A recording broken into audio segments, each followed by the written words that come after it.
Assalamualaikum warahmatullahi wabarakatuh. Perkenalkan, saya dari kelompok 1 dan pada video kali ini kelompok 1 akan menjelaskan mengenai konsep ketuhanan dan implikasinya dalam kehidupan sosial. Dengan saya yang akan menjelaskan apa itu tauhid dan sifat-sifat dari Tuhan. Jadi, apa itu tauhid? Menauhidkan Allah artinya menghadirkan kembali rasa bertuhan sebagai fitrah kemanusiaan secara tulus tanpa batasan-batasan pengertian dan konsep manusia. Bertauhid letaknya dalam rasa hati nurani yang terdalam. Ketika manusia menyadari kelemahan dan keterbatasan dirinya sehingga ia memasrahkan dirinya pada suatu zat yang dirasakan kehadirannya dan sulit untuk dideskripsikan. Pada konsep ini, zat yang dimaksud adalah Allah Subhanahu wa Ta'ala sebagai satu-satunya Tuhan di dunia. Jadi, bertauhid berarti mengesahkan Allah Subhanahu wa Ta'ala, bukan sebatas membicarakan Tuhan dalam ranah rasional dan konseptual. Bertauhid sejatinya adalah bagaimana kita mampu merasakan kehadiran Tuhan dengan berbagai tandanya sehingga kita secara total berserah diri kepada kepastiannya.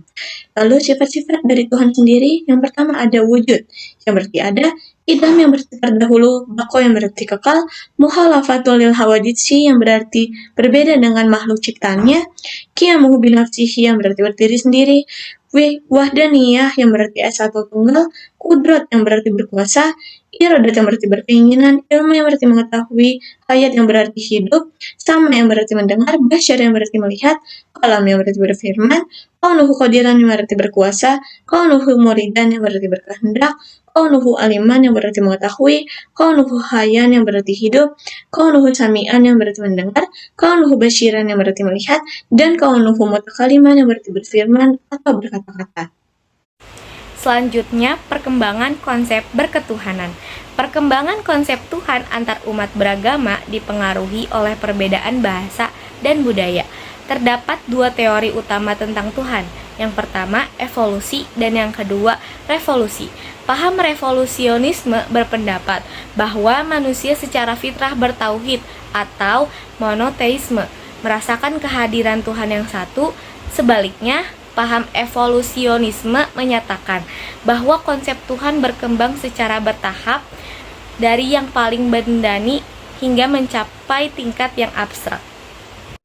Nilai-nilai ketuhanan dalam lingkungan, pendidikan, keluarga, dan pekerjaan. Yang pertama, lingkungan pendidikan.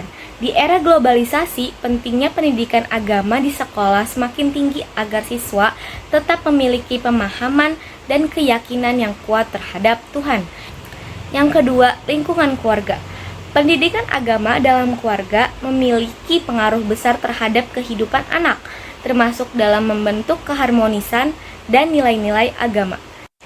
Yang ketiga, lingkungan pekerjaan. Lingkungan pekerjaan juga mempengaruhi nilai keagamaan seseorang.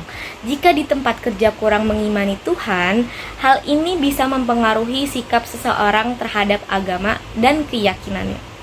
Oke, lanjut ke pertuhanan sebagai fitrah manusia. Jadi, manusia adalah makhluk yang paling sempurna ciptaan Allah. Karena apa? Karena manusia memiliki akal. Akal yang terus menuntut jawaban atas pertanyaan dan mendorong perkembangan hingga hayat.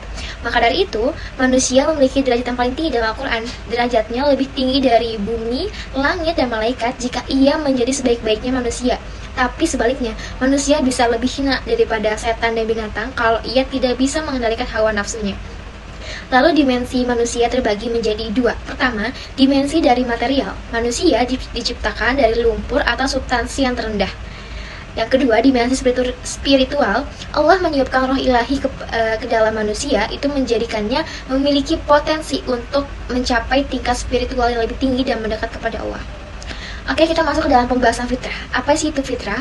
Fitrah berasal dari kata bahasa Arab yaitu fatara, yang berarti menciptakan sesuatu dari awal. Pencipta manusia itu diciptakan dari tanah liat dan diberi roh oleh Allah menjadikannya sebagai khalifah di bumi. Maka dari itu, manusia harus tahu nih, sadar, asal-usul dan tujuan penciptanya itu apa. Oke, lanjut ke argumen tentang moderasi teologi Islam. Tuhan tidak dapat didefinisikan atau dikonsepkan secara manusiawi. Islam juga memberikan sifat-sifat dan nama-nama Tuhan itu untuk membantu manusia merasakan kehadirannya. Tidak transenden. Tuhan didefinisikan sebagai zat yang sangat transenden hingga sulit dirasakan oleh manusia. Lalu tidak imanen, Tuhan juga tidak dianggap sebagai zat yang terlalu dekat dengan manusia hingga memungkinkan klaim semena-mena tentang kekuasaannya. Konsep Tuhan dalam Islam, yaitu Tuhan tidak bersifat otoriter, Tuhan tidak sepenuhnya melepaskan tanggung jawab kepada manusia, namun sebaliknya, Dia membagi dan kemauan kepada manusia dalam bingkai ikhtiar atau usaha. Lalu pengaturan global dan kemampuan relatif. Allah mengatur semesta secara global tetapi memberikan manusia kemampuan relatif untuk menentukan nasib mereka sendiri. Imajinasi dan konsepsi tentang Tuhan. Tuhan tidak bisa disamakan dengan makhluk. Definisi dan konsep yang menyamakan Tuhan dengan makhluk bertentangan dengan ajaran Islam. Lalu, apakah boleh manusia mengimajinasikannya? Jawabannya, boleh. Manusia boleh mengimajinasikan atau membuat konsep tentang Tuhan untuk mempermudah pemahaman dan merasakan kehadirannya. Tetapi, ini harus dipahami sebagai deskripsi relatif dan tidak dianggap sebagai wujud hakiki Tuhan. Selanjutnya mengenai model-model artikulasi rasa kebertuhanan. Model pembelajaran ini mengharuskan peserta didik untuk lebih aktif melalui diskusi, menyampaikan pendapat secara jelas, dan melatih pemikiran mengenai konsep kebertuhanan itu seperti apa, bagaimana, dan cara menerapkannya. Dalam proses pembelajaran ini tak luput dari pengawasan orang yang lebih cerdas. Hal ini bertujuan untuk menghindari kesalahan persepsi. Selain itu, peserta didik juga harus mampu berpikir rasional dan berdasarkan fakta mengenai apa yang disampaikan. Dengan metode pembelajaran ini merangsang pemikiran dan perasaan kita dalam beragama atau bertuhan, dengan tujuan agar kita bisa mengamalkan nilai-nilai tauhid dengan baik dan benar dalam kehidupan sehari-hari. Kemudian tauhid sebagai spirit persatuan kemanusiaan.